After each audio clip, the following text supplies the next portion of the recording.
இந்த தடவை நீங்க என்ன தெய்வத்தை வழிபாடு செய்ய வேண்டும்? காமாட்சி அம்மன் வழிபாடு கடகராசிக்காரர்களுக்கு மிகப்பெரிய ஏற்றத்தையும், மாற்றத்தையும் காமாக்கியம்னால மிகுதின்னு அர்த்தம். ஸோ 11ஆம் இடத்துல இருக்கக்கூடிய இந்த சுக்கிரனுடைய மிகுதி எல்லாம் உங்களுக்கு வரணும். இந்த ராகுவோட அமைப்பு ஓரளவுக்கு கம்மி பண்ணா, காமாட்சி அம்மன் வழிபாடு கடகராசிக்காரர்களுக்கு ஒரு மிகப்பெரிய ஏற்றத்தையும், மாற்றத்தையும் குடுக்கும். முடிஞ்சா திங்கட்கிழமை காமாட்சி அம்மன் கோயிலுக்கு போயிட்டு வாங்க. இல்லையா, காமாட்சி அம்மன் படத்த வச்சு திங்கட்கிழமை 7 டூ 8 இல்ல 8 டூ 9 இந்த 2 டைம் தான். இந்த 2 டைம்ல உட்கார்ந்து விளக்கேற்றி வழிபாடு பண்ணுங்க. சில விஷயங்கள் எல்லாம் டக்குன்னு உங்களுக்கு சக்சஸ் ஆறத நீங்களே கண்கூடாக உணர்வீர்கள். கடகராசிக்காரர்கள் இந்த தடவை என்ன பார்ப்பீங்க? இல்ல என்ன வாங்குவீங்க? கடகராசிக்காரர்கள் இந்த தடவை யானை பார்ப்பீங்க. பார்த்தீங்கன்னா என்கிட்ட சொல்லுங்க.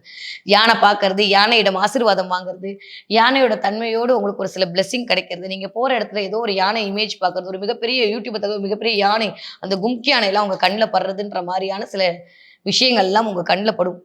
மலையளவு பிரச்சனை இருந்தாலும் நான் இருக்கேன் உன்னை காப்பாத்துறதுக்குன்னு பிரபஞ்சம் சொல்லக்கூடிய சமிக்கைகளாகத்தான் இந்த யானை பார்த்தல் அப்படின்றது இருக்கு. எல்லாரும் உங்களை பார்த்து அண்ணா எப்படி யானை ரோட்ல வந்து நம்ம அண்ணார்ந்து பார்ப்போம், அந்த மாதிரி கடகராசிக்காரர்கள் எல்லாரும் அண்ணாந்து பார்க்க போறாங்க. கம்பேக் கொடுக்க போறீங்க. சூப்பரா இருக்கு டைம் பீரியடு.